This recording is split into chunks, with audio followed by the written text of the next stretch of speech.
Chào các bạn, hôm nay tôi sẽ hướng dẫn cho các bạn là cách chơi máy bay boomerang XCT. Nếu các bạn là những người đã biết chơi máy bay boomerang rồi thì các bạn hãy chờ video tiếp theo nhé. Và cũng đừng quên like, share cho những người chưa biết. Cảm ơn các bạn. Và nếu các bạn là những người mới chưa biết chơi thì video này dành cho các bạn. Việc đầu tiên để các bạn có thể chơi được máy bay boomerang này thì trước tiên các bạn phải có niềm tin. Có nghĩa là các bạn phải tin là máy bay này có khả năng bay về. Tại vì vẫn có nhiều bạn comment trong video và nói rằng tôi làm video fake, và nếu mà như thế thì các bạn sẽ rất là khó chơi máy bay boomerang này ha, tại vì các bạn không tin sao các bạn làm được. Và điều nữa là để chơi được tốt thì các bạn cần phải gấp máy bay cân đối. Đó, máy bay nó phải thật cân đối. Thì các bạn muốn đạt được điều này thì các bạn phải luyện tập thôi. Nếu mà các bạn mà cướp không cân đối thì nó có thể xảy ra tình huống như sau. Có nghĩa là khi các bạn ném cướp không cân đối á, thì các bạn ném có thể nó chỉ có thể bay được một chiều thôi, có thể là bay từ trái qua phải hoặc từ phải qua trái, chứ nó không thể bay được hai chiều. Và có thể là nếu các bạn gấp không cân đối quá thì nó không có khả năng bay về luôn. Nếu các bạn gấp chính xác cân đối thì các bạn có thể ném máy bay bay kể về cả hai chiều. Đó là trong trường hợp là các bạn cách ném của bạn đúng nhá. Còn cái thứ ba là các bạn phải ném đúng nữa. Thì để ném đúng thì các bạn nói chung nguyên lý của nó như sau. Các bạn sẽ ném máy bay ở góc độ nghiêng như thế này, khoảng 30 đến 45 độ. Đó, các bạn đưa tay về phía sau và đẩy mạnh về phía trước trong tư thế này. Thì các bạn có thể hình dung như này, các bạn giơ đây, ném, đó, với máy bay ở tư thế nghiêng như này. Để tôi sẽ thực hành cho các bạn xem nhé. Đây, đó. Còn một điều lưu ý là các bạn khi mà các bạn mới chơi á thì các bạn nên uốn cái máy bay cong lên, càng cong càng tốt.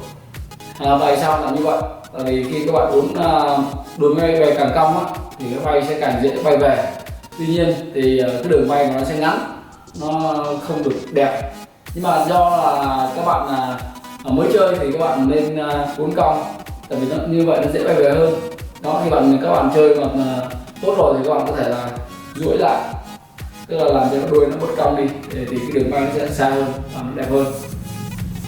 Và lưu ý là khi ném thì các bạn có thể ném điều chỉnh lực mạnh nhẹ để cho nó đạt được kết quả tốt nhất. Tại vì có nhiều bạn nói là máy bay các bạn ném nó cũng bay vòng về nhưng mà nó không bay về vị trí của mình đứng, thì cái đó thì nó cũng một phần là phụ thuộc vào cái lực ném của các bạn. Lực ném vào độ nghiêng thì khi các bạn ném thì các bạn phải luyện tập chút xíu để các bạn có được cái cảm giác. Các bạn cứ ném nhiều thì các bạn sẽ có kinh nghiệm tốt và các bạn sẽ điều khiển nó tốt, và khi đó thì cái đường bay nó sẽ mượt mà và đẹp hơn. Tôi sẽ làm mẫu lại cho các bạn xem nhé. Các bạn nhớ nhấn nút đăng ký để nhận được video của tôi hàng tuần và nhấn nút chuông để nhận được video sớm nhất. Cảm ơn các bạn.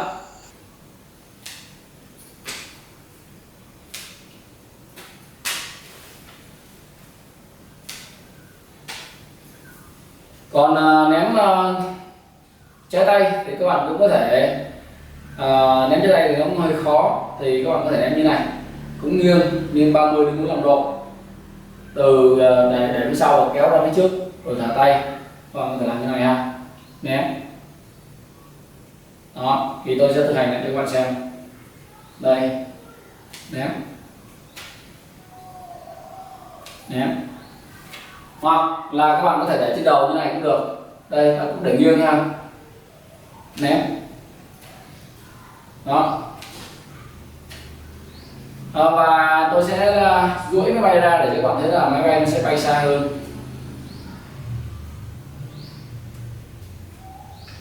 Ta sẽ giảm bớt độ cong của máy bay, độ cong của đuôi máy bay,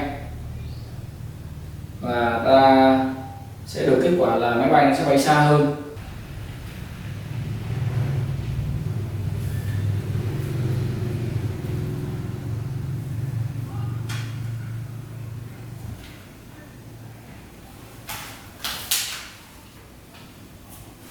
Thì các bạn muốn nói chung là các bạn có thể điều khiển được xa gần ha.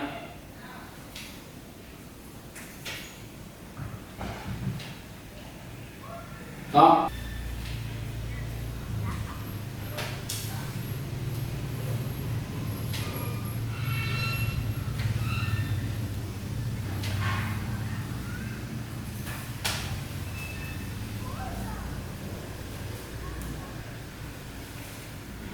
Không khó lắm đâu các bạn, chúc các bạn sẽ chơi thành công.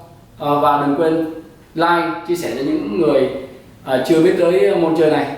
Cảm ơn các bạn và hẹn gặp lại các bạn ở video tiếp theo. Xin chào.